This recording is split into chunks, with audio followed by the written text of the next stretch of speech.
Hi, I'm Nancy Norwood, and I'm the Curator of European Art at the MAG, and I wanted to introduce you to one of my favorite works in the collection, which is a tapestry by the Brussels workshop of Wilhelm de Pannemaker. It was made in the 16th century.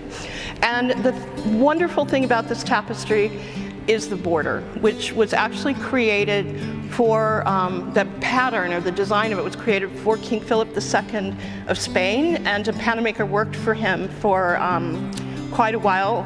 And it depicts the verse 128 from the book of Genesis in the Old Testament, where God gives Adam and Eve dominion over the fish of the sea, the birds of the air, and really, so it illustrates what Pannemaker did was he did these fantastic, on the bottom, these fantastic sea creatures. So some of them are fantasy, some of them are real, but you have these great fish, and then you have fish with teeth, and these seabirds, and the puto riding a fish, and then up above you have a wide range of species of birds, and then on the sides you have everything in between. So you have animals going up to the mountains.